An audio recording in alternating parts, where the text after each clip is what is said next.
বিসমিল্লাহির রহমানির রহিম। সম্মানিত দেশবাসী, আপনাদেরকে সাদর সম্ভাষণ ও ঈদের শুভেচ্ছা জানিয়ে আমি আপনাদের সাথে একটু কথা বলতে চাচ্ছি, একটু বিষয় শেয়ার করতে চাচ্ছি। আমি গতকালকে আমার একটা ভিডিওতে আমি বলেছি যে লামাজহাবি বা আহলে হাদিসের বড় উচ্চ পর্যায়ের কিছু আলেম তারা সব কিছুই ফতোয়া দেয়। এইমাত্র মোজাফফরের যে ফতোয়া দিল যে ইরান একটা মুসলিম কান্ট্রি হোক, সে শিয়া সম্প্রদায়, শিয়া তো নিষিদ্ধ না, আকীদার মধ্যে একটু পার্থক্য আছে। বলল কোনো মুসলমান যদি ইরানকে সাপোর্ট দেয় তার ঈমান থাকবে না। কত বড় বেওকুফ হইলে এমন কথা বলে! আর মোজাফফরের মতো লোক কথা বললে অনেকের কাছে এই জাতীয় কথা গ্রহণযোগ্য হয়। তো আমি আমার ভিডিওর মাধ্যমে বলেছিলাম যে ওনরা যে অর্থে শিরক বেদাত বলে, তা বেদাত যে অর্থে বলে যে আল্লাহ রাসূলের যুগে যেগুলি ছিল না, আল্লাহ রাসূল যেগুলো করে নাই সেগুলো বেদাত, আল্লাহ রাসূল মিলাদ পড়ায় নাই, এইগুলো একটা বোকার মতো কথা না। আল্লাহ রাসূল কার মিলাদ পড়াবে? এই মিলাদটা তো আল্লাহ রাসূলের ইন্তেকালের পরেই শুরু হয়েছে। এখন যদি বলি মিলাদ আল্লাহ রাসূল পড়ায় নাই, এটা বোকার মতো প্রশ্ন হবে না? তো আল্লাহ রাসূলের আমলে যেগুলি ছিল না সেগুলো বেদাত, মিলাদ বেদাত, ঈদের মাঠে নামাজ পড়া বেদাত, এরকম অনেক কিছু বেদাত বলে। বিজ্ঞানের জয়যাত্রাকে অস্বীকার করে কথা বলে। বিজ্ঞানের জয়যাত্রা এটা আল্লাহর নেয়ামত, gifts of nature, gifts of science. এগুলোকে অস্বীকার করলে, আল্লাহর নেয়ামতকে অস্বীকার করলে তো সে তো আমার মনে হয় সে কাফের হয়ে যাবে। ফাবি আই আলাই রব্বিকুমা তুকাজ্জিবান। কথা বেশি লম্বা করব না। এই মোজাফফর বিন ইউসুফ, আমি বলেছি আমার ভিডিওতে যে ওনরা দুইটা জিনিসকে তো বেদাত বলার কথা সেটা বলে না। আল্লাহ রসুল মোবাইল ব্যবহার করে নাই, আল্লাহ রসুল মিডিয়ায় কথা বলে নাই, তাহলে এইটাও বেদাত। আল্লাহ রাসূল উটের পিঠে চড়ে হজে গেছে, তুমি প্লেনে চড়ে যাও, এটা বেদাত। আল্লাহ রাসূল ছবি তোলে নাই, তুমি ছবি তোলো, এটাও হারাম। এই কথাগুলো বলে নাই। আজকে আমার কথার মূল উদ্দেশ্য হলো এই যে বিজ্ঞানের প্রকৃতির পরিবর্তনের সাথে সাথে, বিজ্ঞানের অগ্রযাত্রার সাথে সাথে আমাদের মূল ইবাদত এর কোনো পরিবর্তন আসে না। আমাদের ইবাদতের যে প্রস্তুতি, আনুষঙ্গিকতা, সেগুলোর একটু পরিবর্তন আসে। পরিবর্তন, আগে রুকু সিজদা করে নামাজ পড়ছি, এখনই তো রুকু সিজদা করবো না তা না। আগে আমরা হজে গেছি উটের পিঠে চড়ে, এখন যাব বিমানে চড়ে। এইরকম একটু পার্থক্য আসবেই।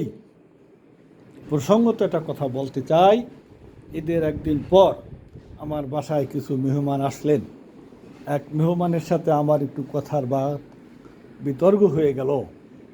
বিতর্কটা এরকম, সে আমার সাথে একটা বিষয় একমত হলো না। আমি একটু বলতে চেয়েছিলাম যে আজকে 36 বছর যাবৎ শিক্ষকতা করি। একটানা প্রায় 25 বছর আমি ক্লাস নিয়েছি। একটানা প্রায় 25 বছর ক্লাস নিয়েছি। আমি যেহেতু আর্টসের টিচার ছিলাম, আমার ওই যে চক ডাস্টার ব্যবহারটা একটু কম ছিল। লেকচার বক্তৃতা পদ্ধতিতে ক্লাস নিতাম।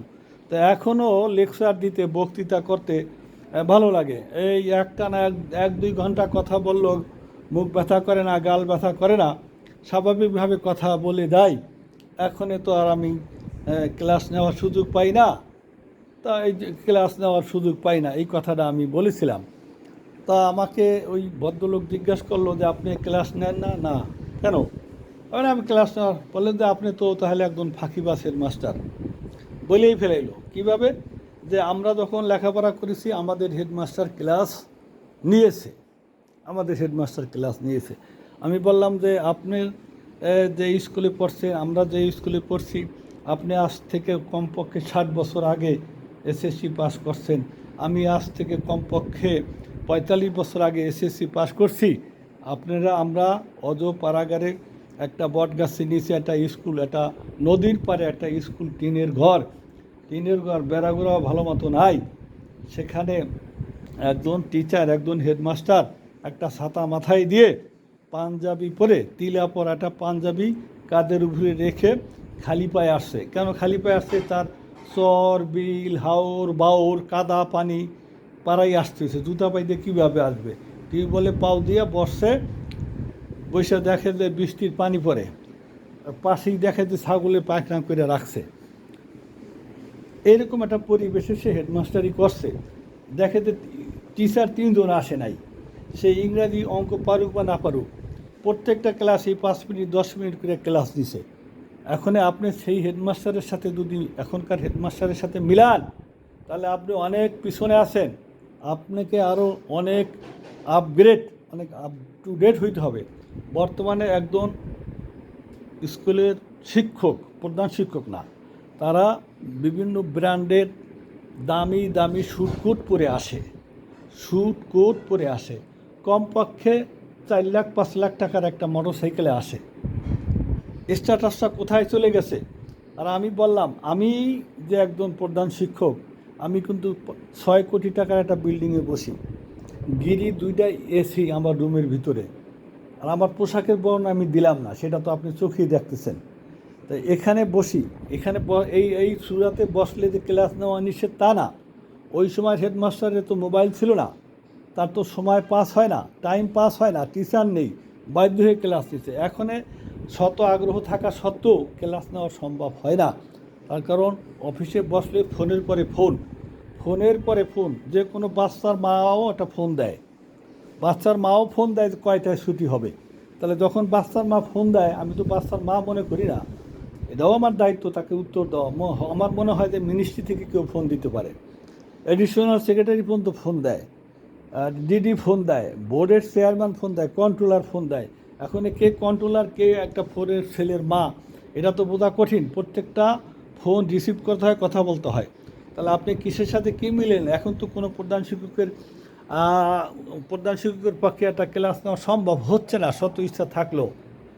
এত কথার পরে তারপরও তার ইয়েস নট বুঝে আসে না, সে ভুল স্বীকার করে না। যাই হোক, সেটা বড় কথা না।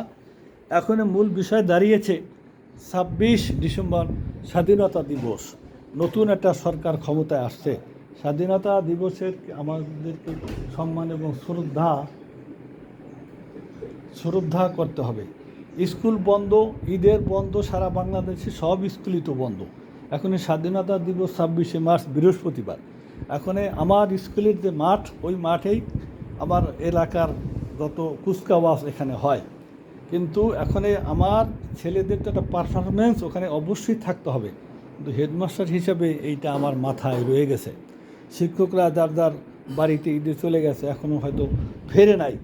আজকে 23 তারিখ থেকে আমি যোগাযোগ শুরু করেছি, যাতে আমার স্কুলের ছেলেরা মাঠে কুচকাওয়াজটা করতে পারে। এই জন্য আমি একাধিক শিক্ষকের সাথে যোগাযোগ করেছি, অনেকে পাই নাই। যারা হোস্টেলে থাকতো একসময় দায়িত্বশীল শিক্ষক, সেই শিক্ষকরা এখন হোস্টেলে বা ডরমেটরিতে থাকে না।